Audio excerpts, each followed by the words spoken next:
हरे कृष्णा।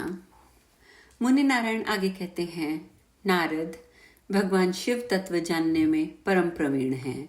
भद्रकाली द्वारा युद्ध की सारी बातें सुनकर वे स्वयं अपने गणों के साथ संग्राम में पहुंच गए। उन्हें देख चंद्रचूड़ विमान से उतर गया और उसने परम भक्ति के साथ पृथ्वी पर मस्तक टेक कर उन्हें दंडवत प्रणाम किया। यूं भक्ति विनम्र होकर प्रणाम करने के पश्चात वह तुरंत रथ पर सवार हो गया और भगवान शिव के साथ युद्ध करने लगा। ब्राह्मण, उस समय शिव और शंखचूड़ में बहुत लंबे काल तक युद्ध होता रहा। कोई किसी से न जीतते थे न हारते थे। कभी समय अनुसार शंखचूड़ शस्त्र रखकर रथ पर ही विश्राम कर लेता, कभी भगवान शंकर भी शस्त्र रखकर वृषभ पर ही आराम कर लेते। शंकर के बाणों से असंख्य दानवों का संहार हुआ। इधर संग्राम में देव पक्ष के जो योद्धा मरते थे उनको विभु शंकर पुनः जीवित कर देते थे। उसी समय भगवान श्री हरि एक अत्यंत आतुर बूढ़े ब्राह्मण का वेश बनाकर युद्ध भूमि में आए और दानवराज शंखचूड़ से कहने लगे। वृद्ध ब्राह्मण के वेश में पधारे हुए श्री हरि ने कहा, राजेंद्र, तुम मुझ ब्राह्मण को भिक्षा देने की कृपा करो। इस समय संपूर्ण शक्तियां प्रदान करने की तुम में पूर्ण योग्यता है, अतः तुम मेरी अभिलाषा पूर्ण करो। मैं निरीह, तृष्टित एवं वृद्ध ब्राह्मण हूँ। पहले तुम देने की सत्य प्रतिज्ञा कर लो, तब मैं तुमसे कहूंगा। राजेंद्र शंखचूड़ ने अत्यंत प्रसन्न होकर कहा, हाँ हाँ, बहुत ठीक, आप जो कहें सो ले लें। अब अतिशय माया फैलाते हुए उन वृद्ध ब्राह्मण ने कहा, मैं तुम्हारा कृष्ण कवच चाहता हूँ। उनकी बात सुनकर सत्य प्रतिज्ञ शंखचूड़ ने तुरंत ही वह दिव्य कवच उन्हें दे दिया और उन्होंने उसे ले भी लिया। फिर वे भी श्रीहरि चंद्रचूड़ का रूप बनाकर तुलसी के निकट गए। वहां जाकर कपटपूर्वक उन्होंने उससे हास विलास किया। इस प्रकार शंखचूड़ की पत्नी के रूप में उसका सतीत्व भंग हो गया। यद्यपि तत्व रूप से तो वह श्री हरि की परम प्रेयसी ही थी।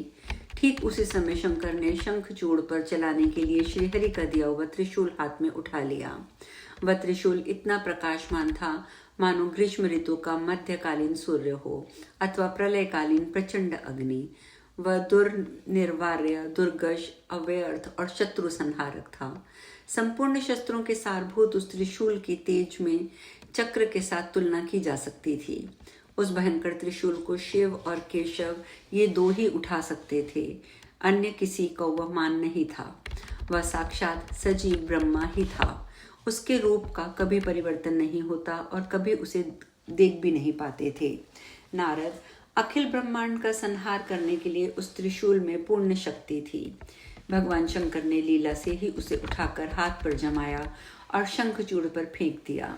तब उस बुद्धिमान नरेश ने सारा रहस्य जानकर अपना धनुष धरती पर फेंक दिया और बुद्धिपूर्वक योगासन लगाकर भक्ति के साथ अनन्य चित्त से भगवान श्री कृष्ण के चरण कमल का ध्यान करने लगा। त्रिशूल कुछ समय तक तो चक्कर काटता रहा, तदंतर वह शंखचूड़ पर जा गिरा। उसके गिरते ही वह दानेश्वर तथा उसका रथ सभी जलकर भस्म हो गए। दानव शरीर के भस्म होते ही उसने एक दिव्य गोप का वेश धारण कर लिया। उसकी किशोर अवस्था थी। वह 2 दिव्य भुजाओं से सुशोभित था। उसके हाथ में मुरली शोभा पा रही थी। रत्नमय आभूषण उसके शरीर को विभूषित कर रहे थे। इतने में अकस्मात सर्वोत्तम दिव्य मणियों द्वारा निर्मित एक दिव्य विमान गोलोक से उतर आया। उसमें चारों ओर असंख्य गोपियां बैठी थी। शंखचूड़ उसी पर सवार होकर गोलोक के लिए प्रस्थित हो गया। मुने, उस समय वृंदावन में रास मंडल में के मध्य भगवान श्री कृष्ण और भगवती श्री राधिका विराजमान थी। वहां पहुंचते ही शंखचूड़ ने भक्ति के साथ मस्तक झुकाकर उनके चरण कमलों में साष्टांग प्रणाम किया। अपने चिर सेवक सुदामा को देखकर उन दोनों के श्रीमुख प्रसन्नता से खिल उठे। उन्होंने अत्यंत प्रसन्न होकर उसे अपनी गोद में बिठा लिया। तदंतर वह त्रिशूल बड़े वेग से आदरपूर्वक भगवान कृष्ण के पास लौट गया। शंखचूड़ की हड्डियों में शंख की उत्पत्ति हुई। वही शंख अनेक प्रकार के रूपों में विराजमान होकर देवताओं की पूजा में निरंतर पवित्र माना जाता है। उसके जल को श्रेष्ठ मानते हैं, क्योंकि देवताओं को प्रसन्न करने के लिए वह अचूक साधन है। उस पवित्र जल को तीर्थमय माना जाता है। उसके प्रति केवल शंकर की आदर बुद्धि नहीं है। जहाँ कहीं भी शंख ध्वनि होती है वहीं लक्ष्मी जी सम्यक प्रकार से विराजमान रहती हैं। जो शंख में जल से स्नान कर लेता है उसे संपूर्ण तीर्थों का फल प्राप्त हो जाता है। शंख साक्षात भगवान श्री हरि का अधिष्ठान है। जहाँ पर शंख रहता है वहाँ भगवान श्री हरि भगवती लक्ष्मी सहित सदा निवास करते हैं। अमंगल दूर से भाग जाता है। उधर शिव भी शंखचूड़ को मारकर अपने लोक में पधार गए। उनके मन में अपार हर्ष था। वे वृषभ पर आरूढ़ होकर अपने गणों से ही चले गए। अपना राज्य पा जाने के कारण देवताओं के हर्ष की कोई सीमा नहीं थी।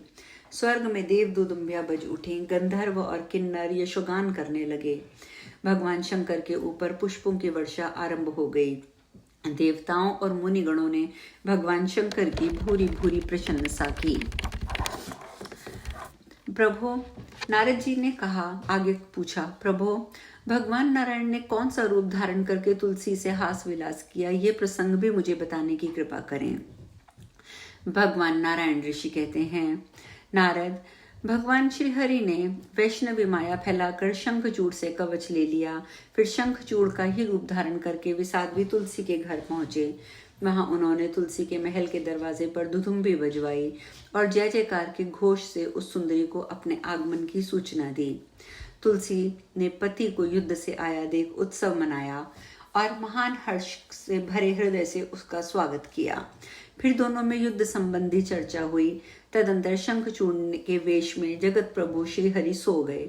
नारद, उसी समय तुलसी के साथ उन्होंने सुचारू रूप से हास विलास किया। तथापि तुलसी को इस बार पहले की अपेक्षा आकर्षण आदि में व्यक्तिक्रम का अनुभव हुआ। अतः उसने सारी वास्तविकता का अनुमान लगा लिया और पूछा, माहेश, बताओ तुम कौन हो? तुमने कपट पूर्वक मेरा सतीत्व नष्ट कर दिया है, इसलिए अब मैं तुम्हें शाप दे रही हूँ।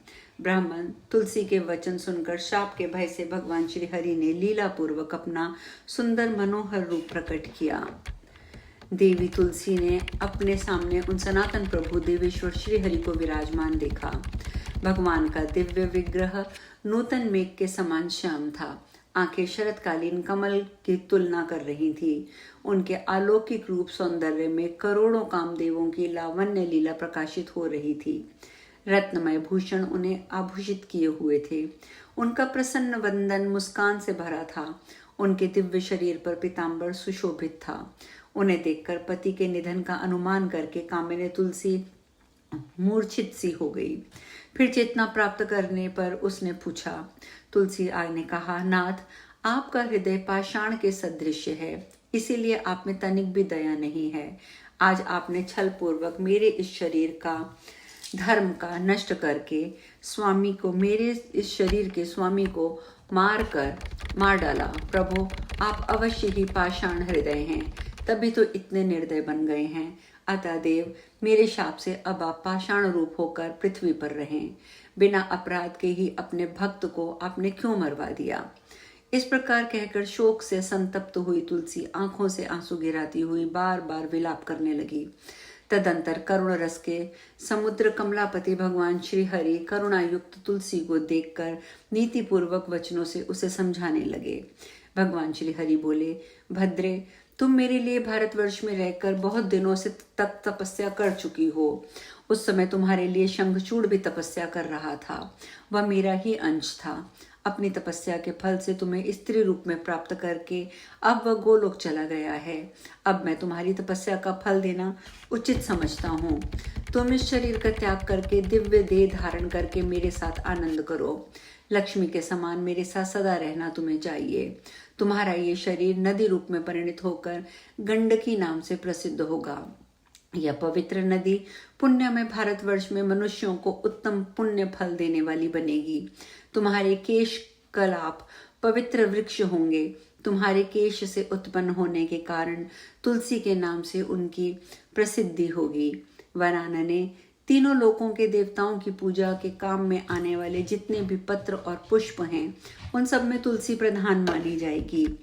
स्वर्गलोक, मर्त्यलोक, पाताल, वैकुंठ लोक में सर्वत्र तुम ही मेरे संग के निकट रहोगी।